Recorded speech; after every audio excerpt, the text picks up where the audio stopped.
Just a quick warning, this episode does contain some adult language. Thank you. Look at you, you found my podcast. It's called How the Heck Have You Been? And that's where I catch up with old friends that I haven't talked to in about 18, 20 years. That's all you need to know. Let's get to it.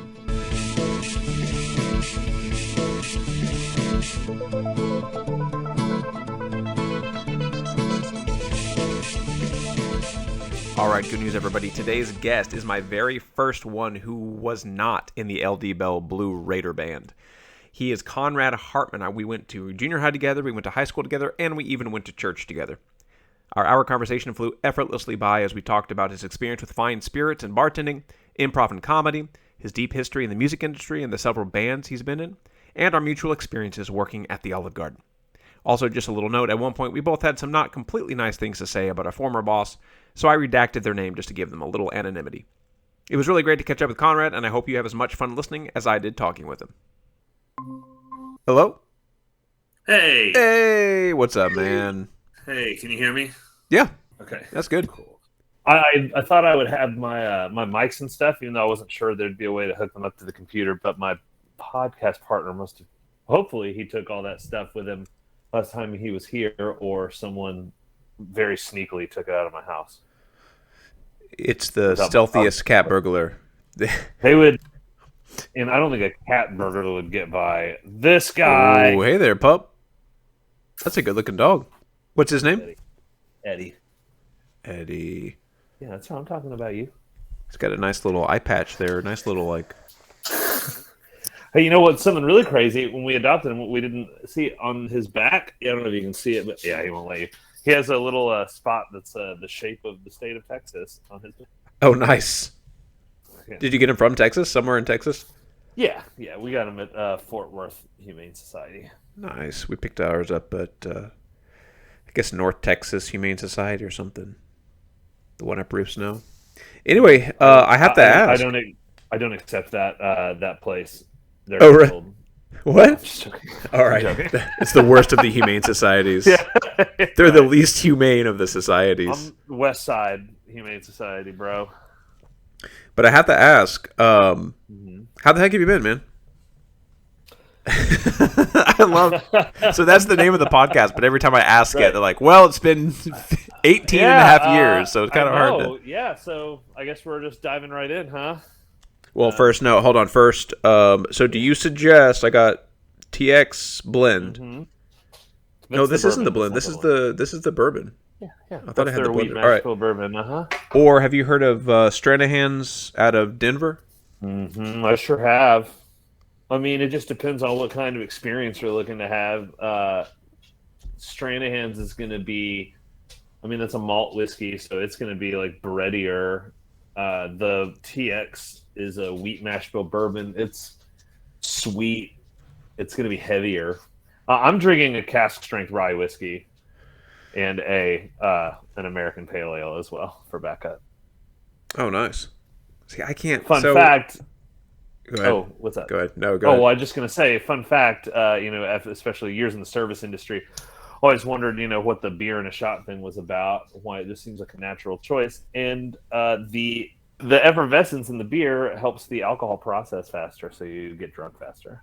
Oh, all right. You drink beer alongside your hard alcohol. The effervescence. Do you have to mix them together or just drink them back and forth? No. Yeah.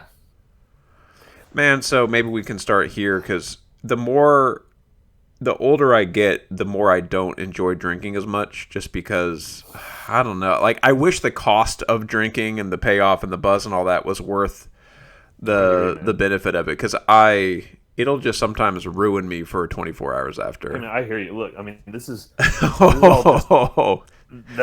is all work samples. So for listeners, he's got like, what is that? Like 4 IKEA compartmented. Yeah, I've got about, I think with these boxes that are also on the floor over here that I just picked up, I think I've got about 400 bottles almost. Dang, dude. Close. I mean, I have to sell my entire portfolio, so I have to have samples to take around. And it's funny you say that about drinking because I was just having this conversation earlier this week. I really love my career, and I still love drinking. But what's ironic is now I'm at the time of my life where I have the most free booze at my disposal that I could Yeah. have ever possibly imagined in my life. And I'm the same way. I drink way less than I did when I was bartending. So what are you That's the doing now? joke of it all. Let's start there because So I'm not sure because it looked like you had done some bartending, sure. but Yeah, so for the past 2.5 years, I've been working for one of the smaller liquor distributors in Texas called Victory Wine Group. It started as a wine and very small spirits book, and now the book has grown and grown. So basically, I'm a salesman. I just go into bars and restaurants and say, "Hey, you should buy this. It's delicious." so they make their own labels of all of the spirits and wine they sell. No, we purchase them from suppliers and Okay. importers. So like we work with different importers that have different products. We've got uh, one importer that gives us that sells us 5 different mezcal brands, and we've got the suppliers that'll sell us 4 different whiskey brands. Yeah. Yeah. And I don't want to bore everyone at home that isn't interested in being a professional liquor salesperson, but there's a Well, I assume that's like Texas. 60% of the population now is that's what everyone's going towards. Used to be nursing and education, but Yeah, they say you get out of bartending and you either work for a liquor distributor or you become a real estate agent, and I've definitely seen it. what? That's an It interesting seems like heavy on the real agent. estate agent. I mean, it's sales, Yeah. Bartending So really, in what its essence, was? is Did you sales get and keep. burnt out of bartending, or did you just want to do something different? Because I imagine, bartending seems like it might be fun. Like stereotypically, it seems like you're the fun guy making everybody drinks and chatting that up. But you There's probably see a really lot of fun. Yeah, there's a lot of fun aspects to it. There's a lot of, just like every job, you see it and you just see the surface, right? But that you don't see the duck legs underneath the surface. yeah. And so, there's Yeah. also like making sure people aren't getting too drunk and making sure that people aren't making unwanted advances on women and being allowed to, well, or anyone for that matter, but Yeah. and just keeping everyone safe and all that stuff, and also cleaning. Like people don't tell you this when you go into bartending, but it's like 75% cleaning. Spit and booze and Yeah. sticky But, I mean, I liked it. cosmopolitan stuff. Yeah, man. And if you make a drink with blackberries, forget it. Those seeds are everywhere. Yeah. What's your rest of least your favorite drink to make? Ramos Gin Fizz, Why is that? easy. Because it takes like 10 minutes to make. Oh, really? Walk me It's got through it. dairy. Oh yeah, so this is an old New Orleans drink that was invented at the bar where now there is Sazerac Bar. It's in a famous hotel, the name of which is escaping me right now. But it was invented by a guy named Henry Ramos, and he was. I actually just learned this part recently, that he didn't drink, or at least he was very moderate in his drinking, and he hated drunkenness. So he created this drink that has gin, lemon juice, lime juice, egg white, heavy cream, vanilla extract, simple syrup. And you've got to emulsify it, and you've got to whip the egg basically into a meringue, and then top it with soda so that it rises, and it's really pretty. And not only was I not really that good at making them, but you have to like dry shake them and wet shake them, and it takes a really long time. And people suck them down in like 2 seconds because It's like delicious. key lime pie. Yeah, I mean it's a delicious drink, but you spend like 12 minutes making this, and they suck it down. And like, that was great. Can I have another one? And that is the only drink I think I've ever, like outside of cutting people off because they were drunk. That's the only drink I've ever said, no, I'm not going to make that. Look, man, I got 50 people in front of me. I'm trying to make drinks for. Yeah. I'll give you a beer and a shot while I work on that. I'll put it in the queue. That's kind of like the fresh guacamole at your table. I always feel guilty ordering it, like because it's so good. But the guy's like comes over. It's like a 15-minute. I feel so bad when I order it. It's so good though. You got to. I feel like no matter what the guy's attitude or gal's attitude, whatever the person's attitude is, or whatever the deal is, I'm always just like, wow. Oh yes, thank you. Oh, fantastic. Make it worth yes, there. Great. Oh, that looks like the perfect amount of cilantro. Yeah. Thank you. Yeah. But otherwise, you're just getting like the blended stuff from the back that's been preservative, and it's all. Hey man, I'm cool with that too. That's fine. Yeah. No, to be clear, I really am in love with just the general atmosphere of alcohol and drinking and bartending, and it's fun. Like I really want there to be no cost to getting drunk. It'd be great. It'd be great if there were no cost. I mean, our livers get older, our stomach lining gets weaker as we get older. Yeah. And then there's the literal cost, which is just true. like everything is always going up. For me, it's the sleep deprivation. Like anytime I have more than like 2 drinks, I wake up at 4 a.m. dehydrated. I feel like I have to drink. It's the weirdest thing. It's like every time it bothers me. That has become way more of a problem for me recently. Like in the last 8 months, that's been. It's like I have to stop drinking a couple of hours before I go to bed. Yep. And I honestly it's a fight to get to sleep even on days when I'm not drinking anything. But I think I've seen a lot of that online. I've seen a lot of people just mentioning that they, will wake up in the middle of the night. I think COVID, when it rose all of our anxieties, I think a lot of us. Things are pretty tense right now. Yeah, things are tense. Things are tense. Pretty tense. And I know we won't make this about anything except for us catching up, but a lot going on in the world. Yeah.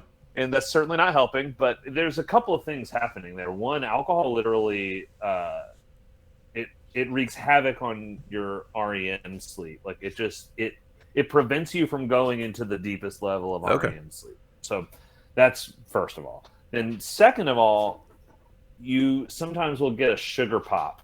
Like if you, I mean, like this is the funny thing. We talk about drinking and people are like, this is low sugar and low carbs. And technically that's true. But once your body processes the alcohol, it's sugar. It's back to being sugar again. Yeah.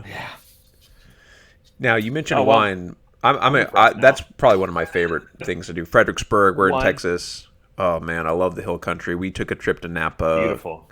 Before we had the kids, man. Have you ever been out to Napa Valley? Not Napa. Actually, the only wine country I've been out to in California is Santa Barbara. But I've been to wineries in the PNW and stuff. And it's pretty cool. You said Fredericksburg. Have you been down to William Chris? Oh, dude, we're members. Yeah. You are? Oh, well. Oh, yeah, 100%. That's one of the brands that my company represents. Nice. We sell William Chris. Oh, man, they're one of the best. Especially for the more subtle wino. Grape Creek is my favorite for, if you're just... Oh, okay. Grape Creek's more drinkable. I think they have sweeter ones, kind of more fruit forward. But if you want a nice, complex wine, yeah, William and Chris is great. They're doing some great stuff for Texas wines. And actually, I'm a big weirdo. I love their the pet nat they make Petit Natural. Have you ever... You know what I'm talking about? No. Fun little anecdote about that. This I learned from my wife. So my wife is actually a sommelier. So she's she's certified in the study of wine. I'm a certified specialist of spirits, so I focused on distilled spirits. But the Petit Natural is a naturally sparkling wine. That's all sparkling wine is fermented in the bottle, but the story about how it was created was that this French guy went out to go fishing. There's a much more elegant version of the story available, I'm certain.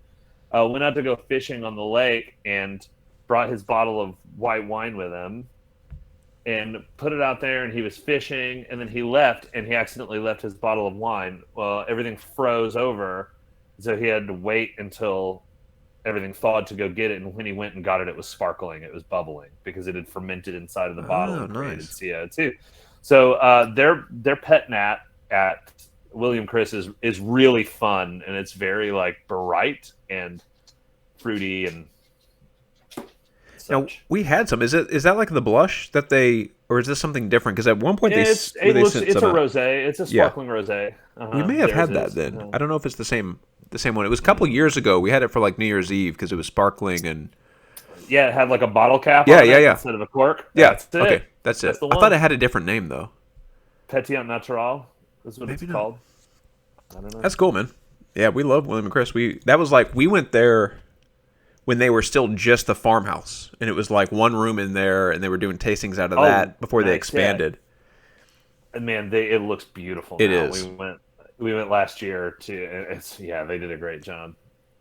Yeah, yeah, that tasting room is all beautiful. I mean they must be rolling. Can I in just it. say, it makes me so happy to see you and talk to you. You look great, man. Thank you. You too. You look like everything's going well. I'm really happy. Well, yeah, it's funny. I was talking to Toby. We went to see Jack White live. Toby! Yeah, still hanging out with him. He actually hangs out more with my said sister than he does with me anymore. It's kind of funny. Well, tell him I said hi next time. I shall. A long time. But we were talking about something, and it came up. I was like, "Yeah, this person." Like, I was like, "What? I didn't know that they look so happy online." And then there were a couple other stories where it's like they look so happy online too. It's almost like everybody looks happy online, but they're not all. We're not all actually. Like that doesn't represent your real state of being all the time. Yeah, but I do appreciate the compliment. Yeah, it's good to talk to you too, man. And to be fair, I saw you in person recently. Yes. As a matter of luck, and you looked great in person too. Thanks. That was a great show. Arts Goggle in downtown Fort Worth. Yeah, check out Art by Marker too. .com. So good. .com. Artbymarker.com. So good. I need it right now. I just redirects to my. Since you were in high school, you've been doing that. And, yeah. I was always amazed by the mazes on my wall. Now, okay, I'm glad you mentioned that. Yeah. So, I know the exact date because it was my sister's wedding. It was February 2nd, 2002. The day of my sister's wedding.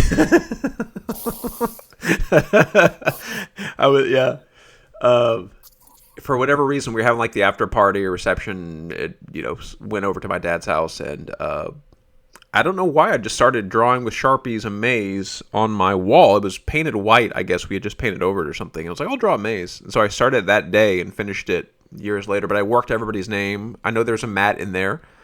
That's right. Schoolfield, though. No, both of you. It would be for both. It really would. Although I did interview him first. I already talked to Schoolfield. Oh, I can't wait to hear that. It's good. He's got two, not one, but two celebrity stories. That's pretty cool. Okay, I might have one. Let's actually, Matt Schoolfield and I still keep in touch as well. Nice. Because he is a member of a prestigious bourbon club. Oh, wow, nice. Here locally that I don't know if you talked about it, but it's okay. This will come out afterwards, so I won't be spoiling anything. And they do lots of great like charity work, and they've done some picks with brands that we represent and stuff. Nice. I need to go. He invited me out to. I bartended a couple of his Christmas parties. That's cool. Yeah, because he's still in the area. Yeah. He's still in Hearst, right? Or Bedford, I can't remember. Yeah, man. He lives right by Bell, I think. Yeah. Or kind of not far from it. He invited me out a couple Saturdays ago, and I wasn't able to go, so we really got to get that together. We'll have you there as well. I was like, we should invite Konrad too. I'd love to. Yeah, please. What's your celebrity story? I want to hear that. So stupid. So when I was, I've come in contact with some celebrities randomly throughout my life. Before I knew any of you, when I was a kid, my late mother was actually the singer on a local country music review called the Johnny High Show. Oh. And this show was around for a really long time until Johnny High died, and then even a little while afterwards. But on this show, like, I hung out with Leanne Rimes like all the time. Nice. And stuff. I was a little kid. I mean, I was like 5 years old or something. So I'm sure if I saw her, I wouldn't be like, "Hey, what's up, Leanne?" She'd be like, "Yo, what's good, my dude?" Also, it'd be weird if she responded that way. But okay, so what I was referring to, man, I can't believe this happened before I had a movie podcast and not after. I was bartending I was on the opening staff of this bar in Fort Worth called Thompson's Bookstore, which is a speakeasy cocktail bar a great spot. And I was working there one night, and two guys came in. One was like a little older. He looked like he was like 40. This was a few years ago. And the other guy with him was older, and he looked super familiar. And they sat down, and I was like, "No, It can't be. that looks like Harrison Ford. No way." And I walk by. I walk around to the corner to go quote get something, end quote, from downstairs. My boss was there, the owner, my buddy Glenn, and I was like, "Hey, Glenn," and he goes, "I know, I saw." I was like, "Okay, Now, cool." when was this? How many years ago was this? Gosh, this was. Let's see. I've been doing this for two. This was probably 6 years ago or something, or 7 years ago. This was a while. I worked at Thompson's 2 different times. I left there to start a new job that didn't quite work out, and then I went back there eventually. Excuse me. But and he is now, like, he goes to Thompson's. I think he usually stops in there when he's in town, or he has a few times. Yeah, I've heard that he does come to DFW from time to time. So he gets recertified to fly helicopters. Oh, yeah, that's what every like couple of years or whatever at Bell Helicopter. Yeah. So he stays in Fort Worth, and so he was with his quote handler. His handler was like a super clean cut looking dude, a little bit of a receding hairline, but just like short hair.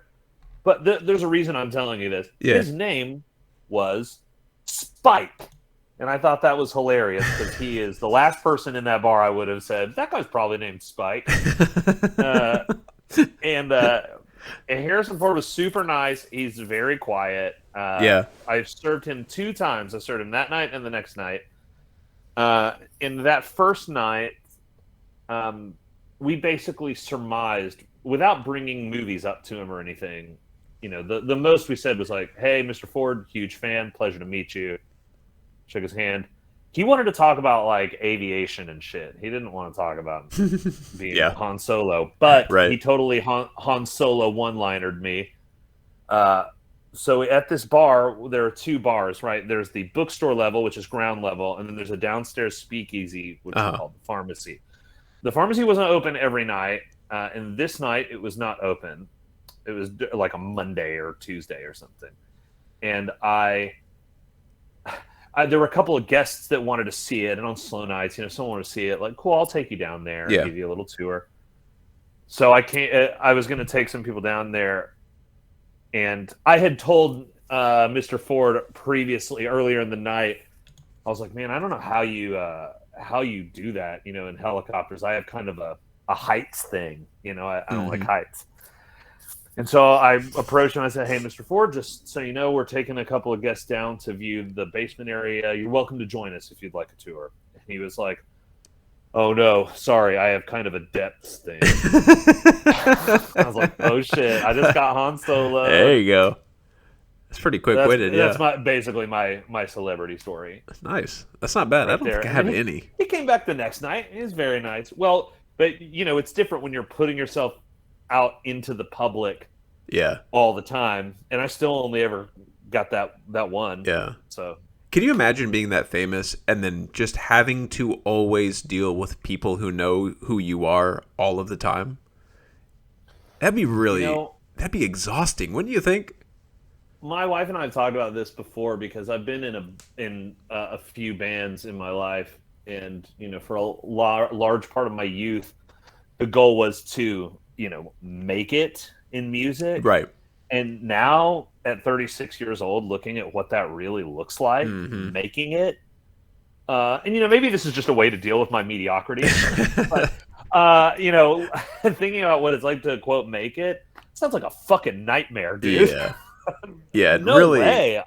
It really does. My daughter, she'll sometimes she's 8. She'll sometimes be like, "Yeah, I just want to, maybe I'll be a famous this someday." I'm like, "Honey, I don't think you want to be famous. Like, dude, wealthy, yes. Famous, maybe not. Well, I think there you go. Yeah, you could be quietly wealthy. There are lots of people who, they just make their fortunes and just quietly spend it. Ooh, quietly wealthy. That gives me shivers of pleasure to think about that. That's what I'm here for, man. That's pretty. Hey, yeah, that's right. That's right. All right, let's take it back for a minute because I had a Yeah, couple memories of you I want to talk about because we went to Hearst Junior High together. What? that's right. Red That's Raiders. right. We Red Ra I love that Raiders. We were Red Raiders and then Blue Raiders. And we're Yeah. like, "What's a Raider?" And they're like, "The pep rally." We're like, A knight, okay, but we didn't want to be he's just called the a Knights. knight. Yeah, that's a good question. Like, what? Why Raiders? Uh, but I think you are probably my earliest memory of junior high because Uh-oh. I remember, I believe it was Miss Dunn, pre-AP English. Did you have That's right. That was seventh grade. seventh Dude. grade? Yeah. And so just to give a little Chris backstory, Hotze was in that class with us too. who? Chris Hotze was in that class with us too. Chris Hotze, whom I still need to talk with on this podcast. Toby was as well. I think we all would Toby have been. was definitely. Yeah, you know what? You're right because I think it was like we were. Yeah, we were all in Laura and Yeah, Lauren, both. Lauren. Yep, And both of Lauren. them. Yeah. Yeah, that's right. Yeah. So, Not to derail you. Sorry. no, to give a little backstory. So, in sixth grade, I was not the most stylish, maybe you would say. I was slicking my hair back. It was real bad. It was, there's not a lot I going was on. slicking my hair back in sixth grade also. There you go. And so, when going into junior high, I reached out to my sister, who's 4 years older. She was kind of more preppy, which I didn't realize was even a thing. I didn't know what that meant. So she took me to the Northeast Mall to go shopping for clothes for junior high. That's the spot. That's still kind of the spot. Still is. You can't kill them all, man. They just You can't kill them all. it's like Stranger Things, right? So she bought me some like sweater vests, right? Some nice sweater vest with a shirt to go under. Totally not my I didn't know style. what picture you're talking about. I'm thinking of your yearbook picture right now with that. Yep. And so I wore that like first day of junior high thinking, I'll look nice or whatever. And then I remember like the first week at some point, kids were like, why do you dress so preppy? I'm like, I don't know what that means. I don't know what clicks are. I just trying to survive. But I remember, I was so grateful that you were nice to me and talked to me because you seem like you were kind of more popular. You were more with it. And maybe that doesn't weird. resonate with you. I Just feel like it. But you would do an Austin Powers impersonation. That's right. That was the. Oh And my you- god! I forgot right? about that. And so you would put up with me, like, I'm sure I asked you, hey, do that again. Please give me positive attention. And Oh no, do I that. loved that. I loved that you wanted to laugh at something I was doing. That's so validating, even now. And those years, those were real tough, and they're tough on everybody, But I went through like I just want to touch on this briefly, but I went through like at 15 misdiagnosis of bipolar, and I was being given. There was a point where I was taking 18 pills every single day. Jeez. Including lithium, I assume?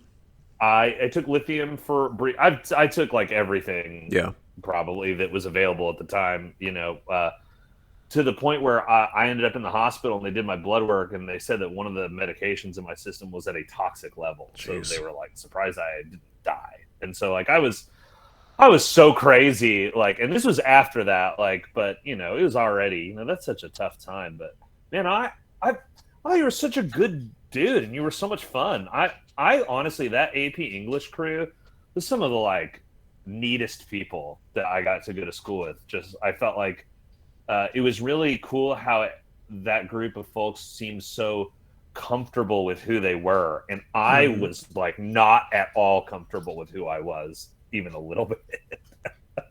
Well, that may be projecting because I don't know if I was comfortable. Well, I mean, I guess none of us were comfortable, Yeah. but you also gave that air of being comfortable with who you were, so you faked it very well. But I And will your say, confidence I was will say you're infectious. right because I have, I went through kind of a tough time at some point, maybe ninth grade or something, and Lauren and Toby, they like threw me a party just to cheer me up, like for no other reason than to make me feel better about myself. I was like, Dude, man, I that's- lucked into some great people to be around because That's some real shit, man. That's Yeah. beautiful. Yeah. Hell yeah, dude. Oh, And I remember going to a so party fun. with you playing. Did you play at Carmel Henderson's Yep, birthday that's right, party? outside. That's That was right. outside. And that was when I was in a band with Chris Hotze. That was my first band.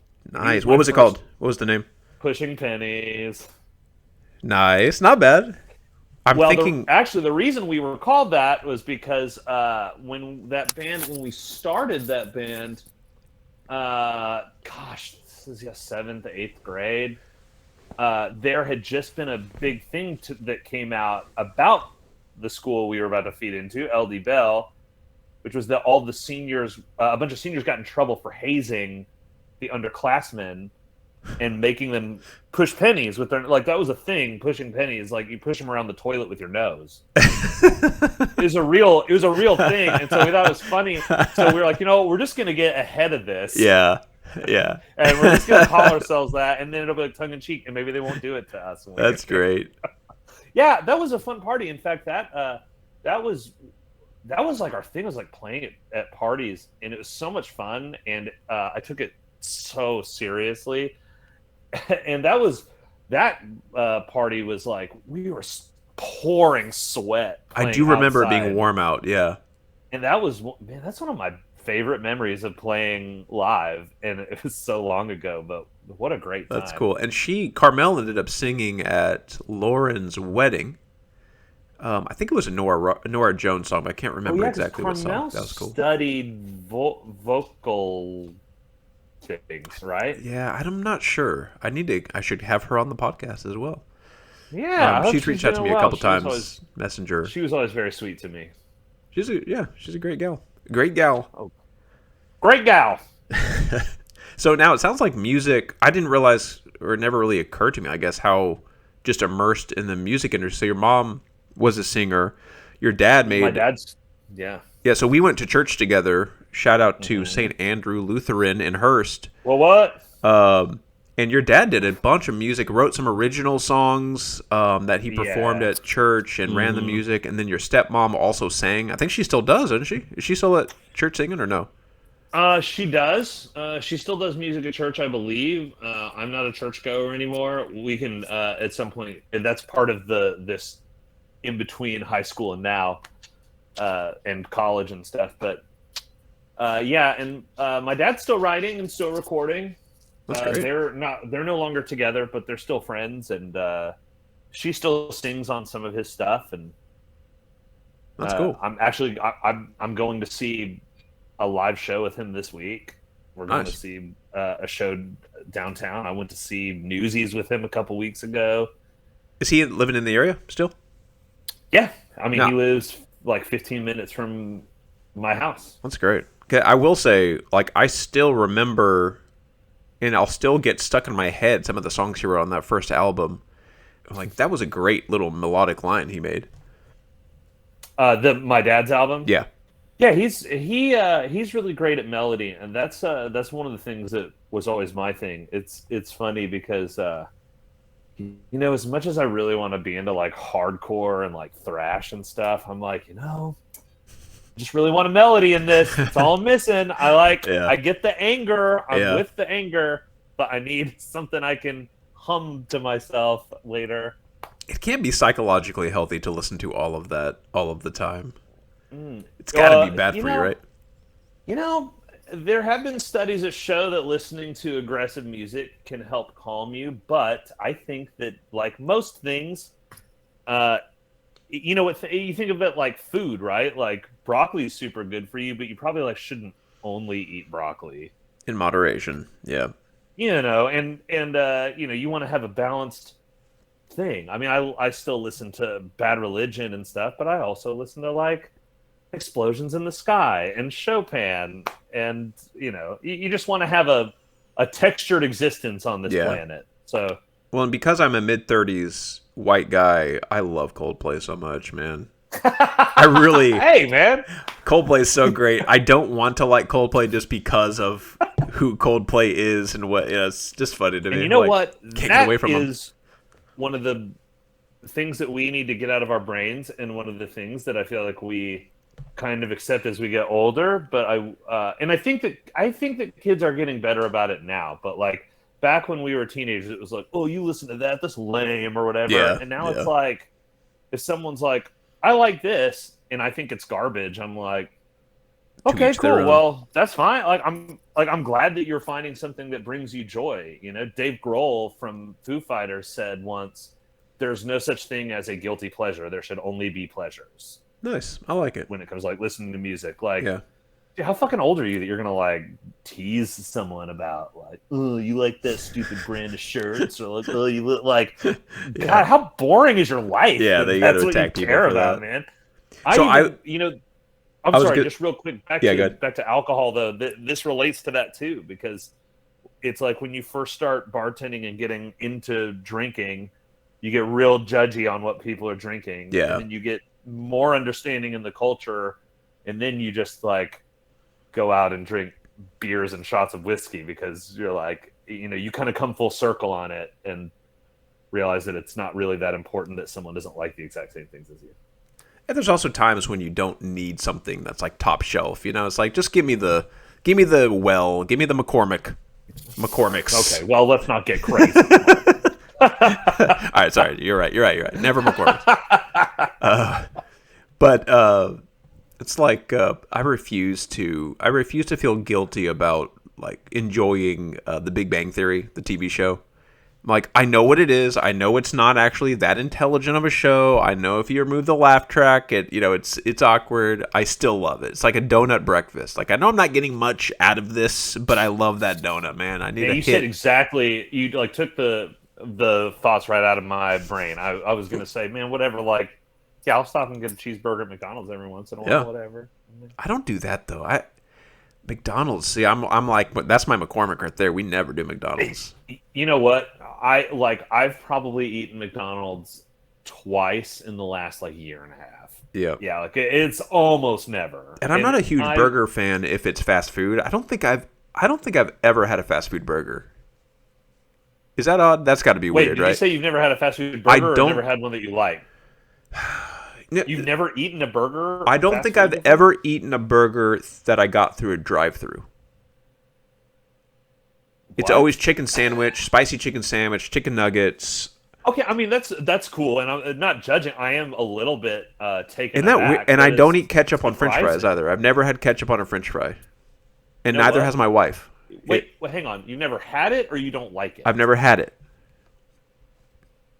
Okay. I think know I've what? tasted like a little dip of ketchup on the tip of a fry once, and it's still to this day. I don't know if I mentioned that. I may have mentioned this on the podcast. That's okay because it's so weird that it would be worth another listen. It still wigs me out because my daughters both love ketchup, and my wife and I have never eaten it, and so they picked it up from their cousins or whatever. So it still grosses me out to even clean ketchup off their plates. I don't know what it is about ketchup that I have such a hang up about, but it's like Mark, I don't know. You're not even gonna believe this. You're not even gonna believe what I'm about to say to you right now. Go ahead. I also have a aversion to touching ketchup. I'm not joking. I'm not alone. I'm not taking the piss right now. Like, here's the thing: I will eat ketchup on fries. However, I do not. I have gochujang in my fridge, but I have like 8 kinds of mustard. I've got 10 different hot sauces. I don't have ketchup. And when I look at recipes and they call for ketchup, I'm like, oh, I guess I'm not making that because I'm not going to buy ketchup and have it. It weirds me out. It shouldn't have to not be refrigerated. It's a weird tomato paste. Legit used to have, like, working in restaurants helped me get over it, but I legit used to have a fear of ketchup getting on my hands because I was like, once I wash it, I'm gonna smell like it. Yep, it's vinegary. It's pungent. I like vinegar. Vinegar's okay, like fish and chips. Like, yeah, throw that malt vinegar on that bad boy, but it's ketchup specifically. There are literally dozens of us. We're not alone. We're out there. I have actually thought about that before. Like, am I literally the only one? Because everybody looks at me sideways. I thought I was the only one. I guess my wife is too. And my wife eats mustard on her like tater tots and fries. It sounds good, and I didn't eat mustard for the like longest that. time until I started doing the actual real like whole grain mustard seed mustard. It's actually quite nice and pungent. It gives a good flavor. But anyway. Best Made, local Fort Worth company that makes the pickles, they make what they call Texas burger mustard. It doesn't come in a squeeze. It's in a glass jar. You got to spread it with a knife. It's the best. I'll have to check that out. For real. Yeah, it's nice and strong.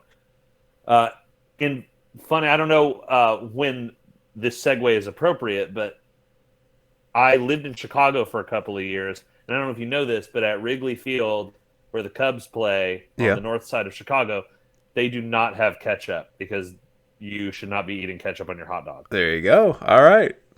That's fun. I got a friend who's he's a huge baseball fan. In fact, his dog's name is Wrigley because he loves the Cubs so much. He must be a big baseball fan if he loves baseball enough to name his dog after a generally such a losing team. Well, I'll have to tell him you said so, and he'll. Because I was happy when they won too. Yeah, that's funny. Well, I'm in support of that. So yeah, let's just move. Let's blast through high school because I know. What were you doing in high school though, just in terms of classes and like electives and stuff? Because by the way, you are the first guest of this podcast who was not in marching band. Congratulations. Yeah, I noticed that. I actually did notice that. And it's funny because I feel like people that I didn't know in high school that I meet after high school were like, oh, so you were in band, right? And I'm like, no, I was band adjacent. Yeah. Yeah, you were in. I was in a band. I was in several bands. But that was, yeah. So I mean, in junior high, I did athletics and stuff. Like I ran track for a couple of years, and I was on the pathetically bad football team. Like we were the B team, but we had to be like the B team of the B team. Terrible. I was, but and then in high school, I mean. I took Spanish. No, I took that in junior high. Weren't you in theater? Were you in theater or just friends with some theater kids? I was in theater. Okay. And yeah, that's right. So that would be, was that freshman year? Yeah. So actually, my podcast partner, Film Fights Podcast, which is on hiatus or in between seasons right now, however you want to say it. My podcast partner on that show is my longtime best friend, Jono Rodriguez, who also went to Bell, and he graduated the year before we got there. So he knew like Steve Pratt, a former guest of this show, and some other peeps. So that would have been. We're all friends with, was he the class of 2000 then? He would have been my sister's age. Yeah, class of 2000. Yeah, they may have known each other. Probably. Yeah. And he was in theater, and I was in improv for the first couple of years of high school, and that was run by partially by Tabitha Parker, who's also I'm sure that a lot of us ran in the same circles, and she's the one that introduced me to Jono. I met him my freshman year, or the summer after my freshman year, when I started doing improv. And so I did improv comedy, and I took theater, but I wasn't in any productions in high school, though. Yeah. I was still too hung up with dealing with my own bullshit, and just, generally being a dick, and playing in a band. And, I discovered weed and music, and I was like, yeah, okay, this is what I'm going to do for now. That's a path a lot of people take. And you know what? It prepared me well for the career I ended up in. Yeah. In a weird way. I'm not passing judgment one way or the other. Yeah, hey, whatever. As a current educator. As illegal as marijuana is now, it was way more illegal then. Yeah. But it's like a weird atmosphere now in terms of that, because it's like, well, how much trouble are we going to get in if we do this, if it's legal 100 miles that way but not here? It's like, I don't know.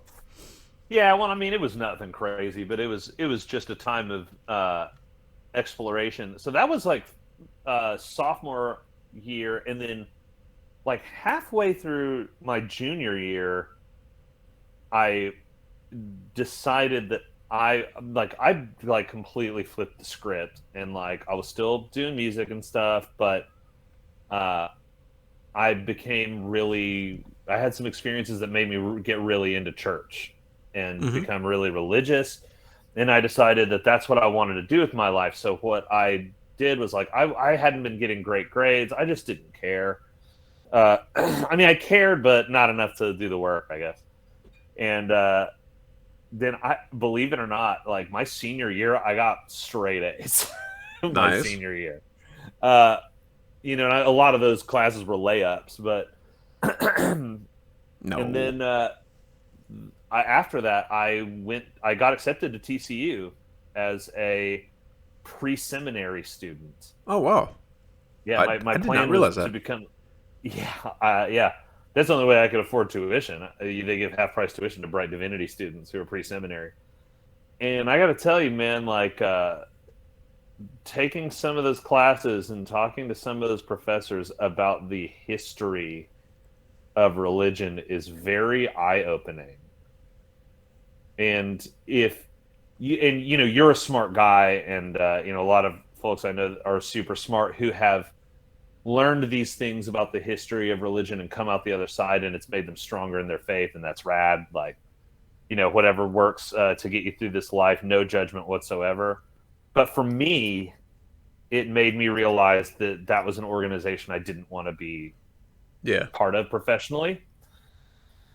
So I did 1 year of college and studying like Hellenistic Greek and studying history of the Bible and world religions and you know, Western civilization pre 1600 and everything. And so then my old buddy Jono comes into town.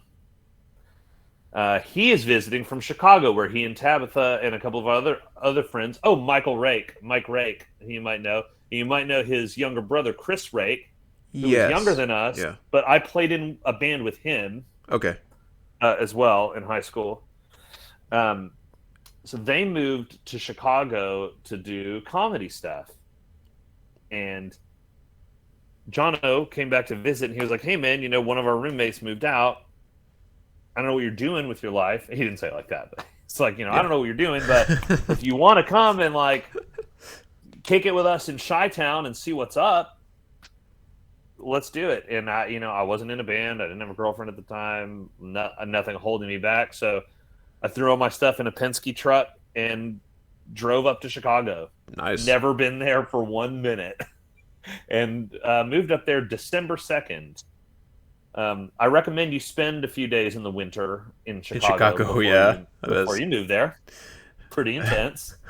It's really pretty for a couple of days. I went on a trip to Chicago in the summer. This was the summer I graduated. It was, you know, and I got there. I was like, it's really windy. I understand now why they call it the Windy City, because it was windy every day we were there. I imagine it gets pretty cold. Yeah, oh God, so cold. Fun fact: the Windy City thing is actually a double entendre, not sexual, but it's actually because of the politics. Because there's a bunch of politicians, and so they call it the Windy City. That's funny. Blowhards. Yeah, I didn't realize that. It's pretty wild. So, how many years were you up there for? I was there like almost 2 years. Almost 2 years. It's a good stint. And did you ever? I guess you went to Second City, right? Having done improv yourself, and you know what? I didn't do any improv stuff up there. What I did. I just meant like to see them, to go and see the show. I didn't. However, Tabitha did work at Second City for a while. Oh, wow. And Jono and Tabitha are both at Dallas Comedy Club now. Oh, that's cool. You can go check them out there. They're doing some cool stuff. But I did get to go to IO, which stands for Improv Olympics. And that is on the main drag in what's called Wrigleyville. So that's basically the area surrounding Wrigley Field. I know that was a tough code to decipher, but I wanted to. I wasn't following you until you explained it. Got it. Yeah, it's the land of juicy fruit and double mint. Yep. So, Improv Olympic was smaller but really cool, and I got to see an act there called TJ and Dave. And if you don't know who TJ and Dave are, the redheaded guy is the redheaded guy from the Sonic ads, the original when Sonic first started doing those ads, where the two guys are sitting in the car and they're like, burk, burk, burk. And Dave, you know what? I may be getting them backwards. One of them is one and one's the other. But the other guy, he's been in a bunch of stuff. He's super funny. He was on Strangers with Candy on Comedy Central. I need to watch that because I'm a huge Colbert fan. I'm a huge Amy Sedaris fan, and I've never seen that show. I need to go binge it. Episode 1. Start that. You got to start with episode 1. Yep. It's very surreal. Yeah. It's very much like comedians comedy. Right. And that's funny. My favorite. I think that's my favorite. Did you ever watch Comedy Bang Bang? Yeah, of course. That was so great. I love that. Yeah, Comedy show. Bang Bang's great. Eric Andre show is great. Didn't see that one. Oh, dude. We were talking about the other just last weekend. John Benjamin Has a Van. Did you ever see that show? Oh my god, dude! John Benjamin is a genius. And I know because I think Bob's Burgers is like it's like grown an underground cult following apparently. Oh, are you kidding me? Underground. They just released a movie. Nice. It's huge. And actually, John Benjamin released a jazz album called "I Should Have Learned Piano." You know what I'm talking about? No, but it sounds great. It's called "I Should Have Learned to Play Piano," I believe is what it's called. And what it is it's a full jazz band, and he's at the piano, but he literally does not know how to play the piano. That's awesome. It's like that's amazing. I'm like, what is this like avant-garde comedy? It's amazing. Yeah. I love it. That's fun. Guerrilla comedy. All that stuff that's right in my wheelhouse. So really fun. So while I was there, I was just I just wrote music while I was there, and I worked on my first rock opera that I eventually got to release, the only one I got to release with my my former band that I was with. Nice. Is it on iTunes and all of that stuff? You know, weirdly, it's not. It's essentially unavailable. I mean, you can find one song from us on YouTube, but out of context, it's not my favorite song on the album. It is a good one. It's one I played with Schoolfield, not Matt Schoolfield, but the band Schoolfield in high school. Oh yeah, I was in a band named after Matt Schoolfield. But he wasn't in it? He wasn't in it. Who was that band? He was in a band. That was Kurt Chatelaine was in that. Yeah. That you were in band with. Yeah. Drummer. Sweet dude. And then a couple other folks. But we named ourselves that as an homage to Matt Schoolfield because we were all homies with him. And I think at first he was offended, and I was like, dude, no, like we just think your name is so great. And he was playing in Jebediah's Legacy. Yeah. With David Louthan. David and Franks. And who was the fourth member? We talked about Andrew it. Franks and I ended up being in a band later on. He was in the Forgeries with me, and we did that rock opera, Cupid's Handgun, and we worked on a second one that never got released. Did you say the Corderies? The Forgeries. Oh, Forgeries. I was like, you didn't name yourself after Rob Corddry, did you? The Daily Show correspondent? That would have been a deep cut. That would... I mean, we were just talking about all this comedy stuff, and you were like, the Corddries. I was like, wait, no, hold on. You know what? That's man, where were you 10 years ago, Mark? Right. Yeah. That would have been great. That's funny. That's what we should have named ourselves. Yeah, all those bands. I remember seeing Jebediah's Legacy at the Ridgely, I think. You know what? I'm going to say this. They were so good. Like, I always thought they were really great. And I might cut really this because I said it on the Matt Schoolfield episode, but there's a song. It was Goddamn Blues is the name of the song. Yeah. And it got stuck in my head because Matt had sent me the just the whole download of the album because I mentioned it on Facebook or something. Because awesome. I still have some of those songs on my like album. The Color song, and there's another Color song, so good. Anyway, they were still on my workout like playlist on my iPhone, and so I mentioned it. He sent me the whole thing. But there's one that it got stuck in my head, but I couldn't remember where I had heard it. And I was convinced it was a Jack White live record that I had, like a vinyl live record. It was like that bam bam bam bam bam. Like that's such a badass like Jack White riff. And and then I realized it was that song. I was like, oh my god. Man, David comes out with some good riffs, man. And I don't think he's doing a lot. I need to talk Andrew to came up with some great riffs too. While we were in the band, some of the songs that ended up being my favorites from the last album that never got recorded started as riffs that Andrew Franks was jamming out. Yeah. Andrew Good Franks, stuff. Andrew and Chris, man, they were a trip too. Good guys. Man, All right. this is a trip, man. Yeah, we're getting close. We're actually getting close to the end. I feel like there was one other thing. Oh, first of all, I got to show you this picture. You have Oh to have no. come into contact with this picture before. I'm going to share my screen here with you. This is a hair gel ad that when I saw it, I thought this was like just a couple years after high school, and I assumed you were God. modeling for this company. Does that not look like you? Because they even have this. Yeah, I mean, he's got a big weird nose. That checks out. I did Not do a big Liberty weird. Spikes. I did do Liberty Spikes for a while.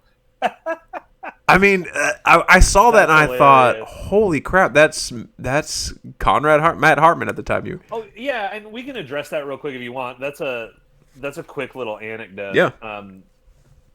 So I didn't change my name out of any. First of all, I didn't change my name. Konrad's my middle name. Matthew's my first name.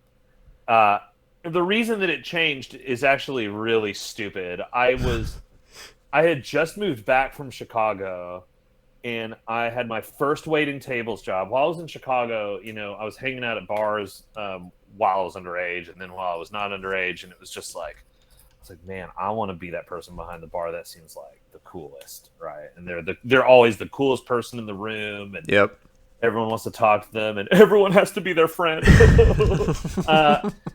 No, but so when I came back, the first job I got was waiting tables at what I like to call server boot camp, Olive Garden. Yes. Wait, which Olive Garden?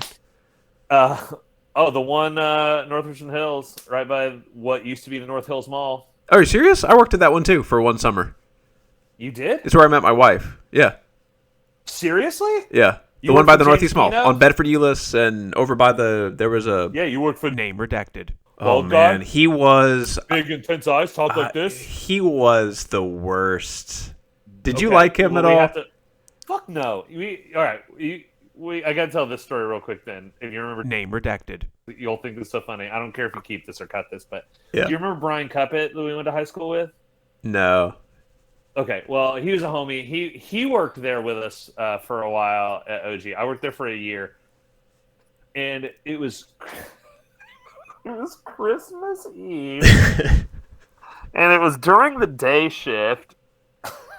The sound just And lunch changed shift because he's there. like crying, wiping his eyes from thinking about this yeah. story. Sorry. No, I wanted to paint a picture for the thing. 'Cause God, I could tell so it's fucking funny to me. I haven't thought about this in so long. It's Christmas Day lunch shift, and lunch shift at Olive Garden. If you remember, it was the squeeze. The juice just was not worth the squeeze. And really, Yeah. you say that about any shift there, generally Yeah. speaking, by today's standards. But Brian we're in the server station area, and he is saying something completely innocuous about oh man, wish I didn't have to be at work today. Like, it's literally Christmas Eve day, right? Yeah. Here he name redacted. goes around the corner and comes around and goes, "Hey, why don't you think about not having a job for Christmas? Why don't you think about getting fired for Christmas?" It's just like, this guy's fucking ridiculous, dude. He was so intense. Oh my And god, so, I his mean- eyes. And for those at home, I'm pulling my eyes. He always Yeah. looked like he was on 8 pounds of cocaine. Yeah. Oh gosh. I guess you either die a hero or live long enough to To see see yourself yourself become a restaurant become manager. Yeah. Well, there's an Olive Garden right up by UNT in Denton where I went to college, and My wife went to school at UNT, by the way. he refused. That's cool. Go Eagles. He refused to transfer us. He was like, "No, you can commute." Like, well, I'm not going to commute. I'm either going to quit or you can put in a good word. Stupid. Like, Oh, I'll just work at a better restaurant where I make better money. That's fine. yeah, exactly. So I did that. So when I started working there, I was using my first name, like you do, and I was the only Matt there at first, and it was all good. But then they hired 3 more people named Matt, Yeah. and Konrad it is. Right. So like I started getting yelled at about tables that weren't mine and Yeah. like about stuff that they're like, why aren't you pulling this, why aren't you running this food? And I'm like, that's not my food. Do you not see? My last name starts with an H. This person's last name starts with an F or like with a J or whatever. And I was like, you know what, guys? I'm just going to make this really easy. I'm going to start going by my middle name. That Yep. way you can leave me out of your bullshit. And a really weird thing happened. My guests started remembering my name. They started tipping me better.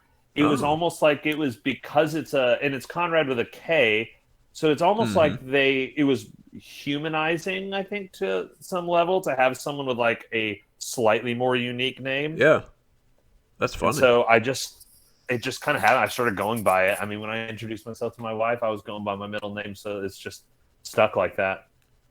It still causes hilarious hijinks at work. My email, because IT has a great sense of humor, my email, it says Matthew Konrad in quotation marks. No. Hartman, like I chose it, like it's like Konrad. Wait. Hold on. Fuel spitter. Wait, your email is actually Matthew quote. That's not my. That's just what they nicknamed you. I email someone. Okay. All right. Okay. Like my email is Konrad.Hartman. Yeah, that's like the nickname of the email account. Okay. I was about to say that's like criminal level harassment of an employee to do that. I mean, the customers are like, "Thanks, Matthew," and I'm like, "Don't." I mean, that's my. Stop. That's not. I never have introduced myself to you as that. You silly. Now, am I right? Was Konrad your grandfather's name? Wow, good memory. My great grandfather. Yeah, like I don't know why I know that, but it was in the back of my head that it was like a family name. You're just a sweet guy with a good memory. What can I say? Well, it's also. It's also common to be named middle name. Also, after could have been a pretty good guess. Yeah, pretty good percentage. It wasn't like a really rare bet that you might be named after a family member. Step uncle's employee. Oh my god, it was. How did you know? That would have been more impressive. All right, man. Well, I won't take up too much of your time, but I will take up a little more because I have a couple things here. So, what you wrote in my yearbook. In fact, I have a question about this. So, you wrote in my Hershey Junior High yearbook. I didn't find any of my LD Bell ones. You circled the letters PP with dots above them. Does this ring a bell? So, like, I have it right here. Yeah, Pushing Pennies. That's the name of the band. Oh, there you go. There it is. Full circle. Okay, Pushing Pennies, of course. And then you said C, letter U, at symbol, and then you drew a church. See you at church? See you at church. There you go. And that was it. Junior high. Got any more brain busters? So, good times. Kua building? And now, here's my prepared statement, so I'm going to get a little sappy on you for a second. But, Konrad. I love it. Konrad. The world for you. Because of your amazing sense of style and sophistication, I am sincerely grateful and better for having known you. You are just one of the hundreds of kind, generous, and benevolent people I know in a world where we need every single one we can get. Please keep being awesome and doing awesome things and drinking some awesome whiskey. All right? That is, my heart is very full at this moment. And I feel the same way about you, and I'm really grateful for this opportunity, and I hope that it means that I will get to talk to you more. Because let's do it. I'm around, man. Let's go. I'm working basically 9 to 5 most days, so I want to have you as a bartender. I want you to make me a drink, and I can pay you and tip you well.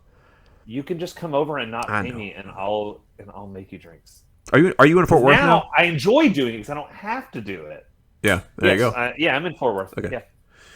Cool. Okay, now your last name is Hartman, which I assume means you come from a family of cardiologists. So I have they're all Hartman. So like that, yeah. I have a 6-question quiz for you about the anatomy of the heart. And fun tie-in, my wife is a cardio nurse practitioner. So she did not help me with this. So if anything's wrong, this was not because of her. I just Googled this real quick. I come from a long line of people with good hearts. Like, heart disease doesn't run in my family, but eating bratwurst does. So. There you go. Oh man, I could eat sausage. Like and I know it's just the fat content in the sausage that makes it good, right? It's not like you have to have a great sausage for it to be great, but I could just grill a sausage every day and die young. Big same. All right, number 1. You ready? Oh, you have 7 seconds to answer. Oh shit! Or you lose the question. All right. Number 1. Which bone covers and protects the anterior side of the heart? A, the sternum. B, the xiphoid process. Or C, the manubrium.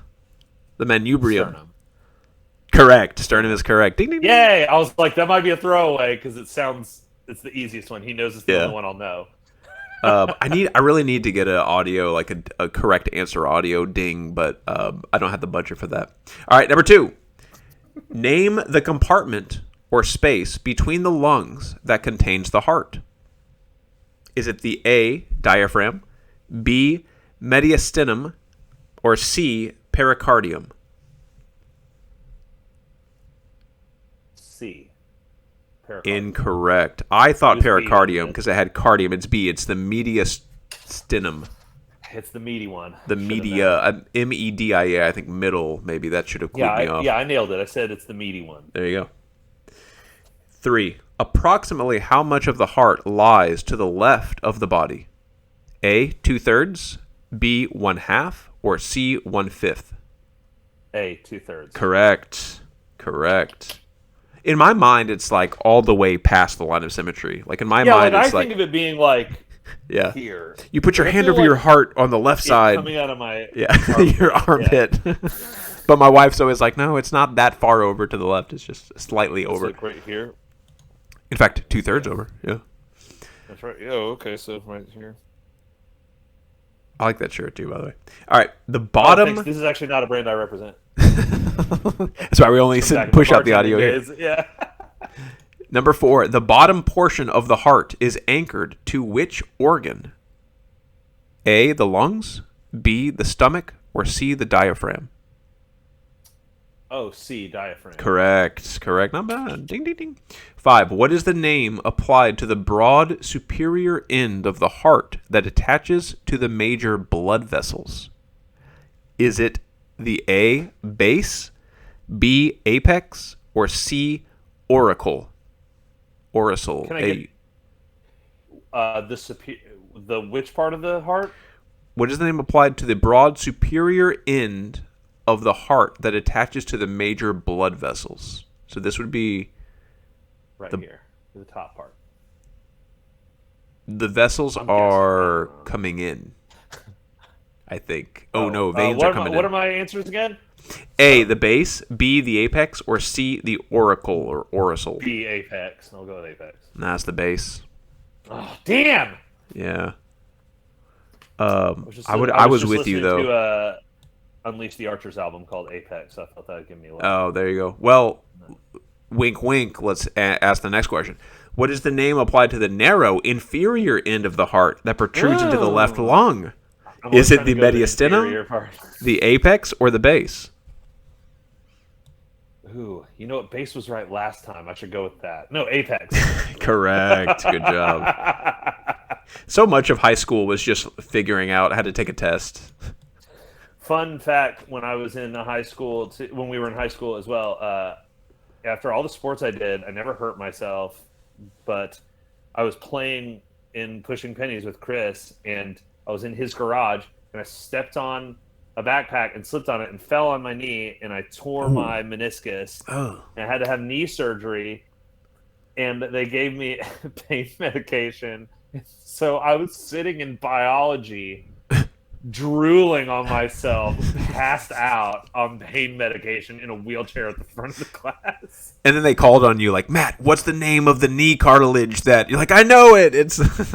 I think she was probably like, you know what? It's Let fine. him sleep. He's going to end up, no shame in the job. But she's like, he's not going to be setting the world on fire, so it's fine. Let's just get through this class. Who taught? Oh, we had Brilliante for biology. I had Brilliante for biology at Hearst. I'm trying to think. Was that the class? This sounds familiar. Brilliante was 9th grade. Oh, this was 10th grade. Yeah. So something else. I only had chemistry. I only remember chemistry. That wasn't and physics. chemistry. This was biology. Yeah, biology. I did chemistry in junior high. You wouldn't have taken. You didn't high take school. biology with Miss Brilliante? You've had to have, right? No, Did I the didn't flower do AP collecting science. project? Okay. No, I didn't do AP science. I didn't do AP. I did. I was. Yeah, I did. Whatever. It didn't matter. I did like GT English, but that was it. Then they were like, "Oh, we made a drastic mistake." You know, No. classes. I was good at like being in peak and playing like Mankala and like take apart day and stuff in elementary. I was not cut out for AP anything. I remember thinking. I remember looking at the stage at graduation. Because I was never the most applied student. I was, I guess, pretty smart or quick, but never really applied. And You graduated IB, didn't you? I did, yeah, I did. But I I mean, wasn't the most dedicated student. I just did like the hardest program. well, I did the bare minimum of the hardest program to be able to. I really feel like I don't know. Maybe I'm just imposter syndrome and inferiority I complexing think it. that is very likely. But I remember looking up at the stage of the top 10. I'm like, oh, there's my ex-girlfriend. Oh, there's another of my friends. Oh, I know all 9 of them. Like, I know everybody on the stage really well. Like, I hung out with smart people in high school. That was probably dude, that's a awesome. good thing.